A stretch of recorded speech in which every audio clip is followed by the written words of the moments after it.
Assalamualaikum warahmatullahi wabarakatuh. Di bawah kekuasaan kaum muslimin, Masjid Al-Aqsa direkonstruksi dan diperindah, sampai akhirnya jatuh lagi dan mengalami bencana besar. Pahlawan pembebas Masjidil Aqsa, yaitu Sultan Salahuddin Al-Ayyubi, yang wafat pada tahun 1193 Masehi. Sesudah wafatnya sang legendaris itu, ada dinasti Ayyubiyah yang tetap menguasai Baitul Maqdis. Pemerintah juga melindungi kawasan ini dari serangan-serangan pasukan salib di masa-masa berikutnya. Pada penghujung tahun 1200-an dan di awal 1300-an, pamor dinasti Ayyubiyah perlahan memudar. Akhirnya, kekuasaan diambil alih oleh Kesultanan Mamalik di Mesir, yang ketika itu dikuasai tentara-tentara budak Turki. Selama Kesultanan Mamalik, ternyata minat bangsa Eropa untuk melakukan peperangan salib perlahan memudar pula. Alhasil, kondisi Baitul Maqdis menjadi lebih aman dari serangan orang-orang kafir. Para sultan kemudian memiliki kesempatan untuk lebih memperhatikan dari fisik bangunan di Baitul Maqdis, terutama di dalam dan di sekitar kompleks Masjid Al-Aqsa. Kondisi masjid kebanggaan umat Islam ini semakin hari semakin membaik. Sebuah beranda bersanggakan, barisan tiang dibangun di sisi barat kompleks dari Masjid Al-Aqsa. Berbatasan dengan pasar-pasar kota, kubah batu juga direnovasi. Sekian kubah lain dan air mancur diperbaiki pula. Sekolah-sekolah juga dibangun. Pelajar dan penuntut ilmu dari negeri-negeri jauh seperti India dan Cina pun berdatangan untuk beribadah dan belajar di Masjid Al-Aqsa. Pada tahun 1500-an, dunia Islam bukan lagi dipimpin oleh Kesultanan Mamalik, tetapi oleh Kesultanan Utsmaniyah yang berpusat di Istanbul, Turki. Pada tahun 1513, Sultan Salim I memerangi Kesultanan Mamalik, dan pada tahun 1516, dia muncul di luar tembok kota Baitul Maqdis bersama dengan pasukannya dan menerima penyerahan kunci dengan damai oleh penduduk kota yang bertembok itu. Berbagai perubahan terus terjadi di Baitul Maqdis.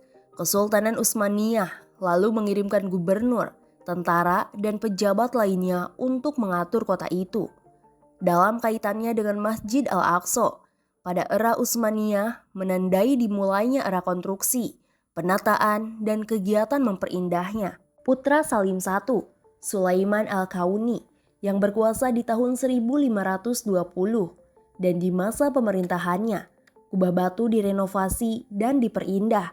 Bagian luar bangunan dilapisi dengan marmer, ubin-ubin warna-warni, serta terdapat kaligrafi. Ayat-ayat surat Yasin dijadikan hiasan di bagian atas temboknya. Sulaiman memerintahkan dibangunnya sebuah air mancur di dekat gerbang masuk utama Masjid Al-Aqsa untuk dipakai berwudu jamaah.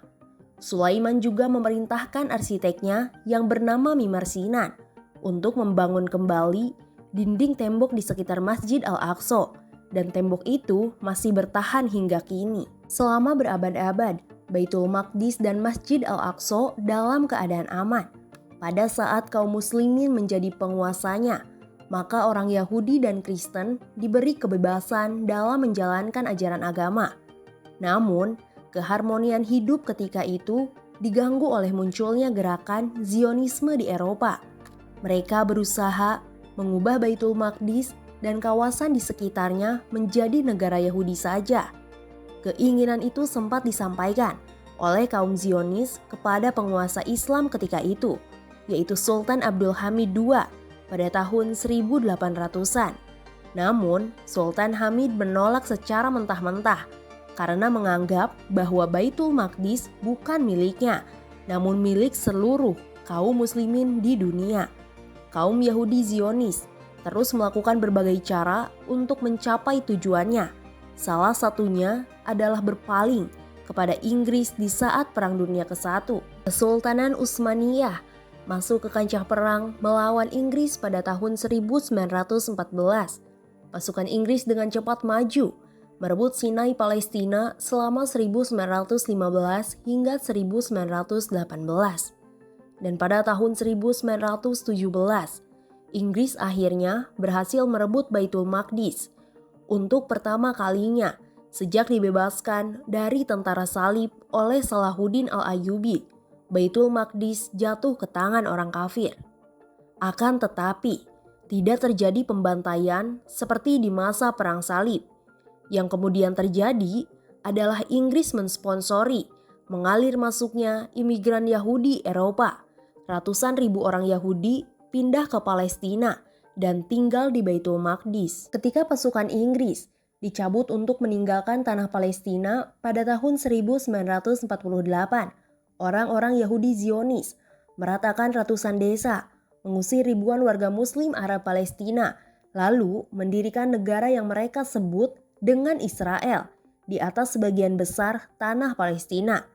Separuh dari kompleks Masjid Al-Aqsa dan Kubah Batu berhasil dipertahankan oleh kaum muslimin. Yordania kemudian memegang otoritas atas Baitul Maqdis atau Yerusalem Timur dan keseluruhan kompleks Masjid Al-Aqsa yang dikenal juga sebagai Haram Al-Sharif. Pada 7 Juni 1976, pada hari ketiga Perang 6 Hari, pasukan Israel merebut Baitul Maqdis dan keseluruhan sisa kawasan tepi barat Sungai Yordan. Pasukan Israel masuk ke Masjid Al-Aqsa dengan mudah dan kemudian mengibarkan bendera Israel di atas kubah batu. Sebuah bencana besar bagi kaum muslimin. Dan pada tanggal 21 Agustus 1969, Masjid Al-Aqsa dibakar oleh seorang Kristen Australia, yaitu Dennis Michael Rohan. Konon, dia berharap bahwa hancurnya Masjid Al-Aqsa akan mempercepat kedatangan Yesus ke bumi. Sebagian besar kaligrafi dari masa berabad-abad sebelumnya hancur, bersama dengan terbakarnya mimbar Salahuddin. Hingga kini, kaum Israel Zionis terus berupaya menghancurkan Masjid Al-Aqsa. Di bawah kaum penjajah, kini kaum muslimin tak dapat dengan bebas memasuki Masjid Al-Aqsa untuk beribadah. Padahal, tempat ini adalah hak untuk kaum muslimin. Bagaimana menurut kalian? Tulis pendapat kalian di kolom komentar.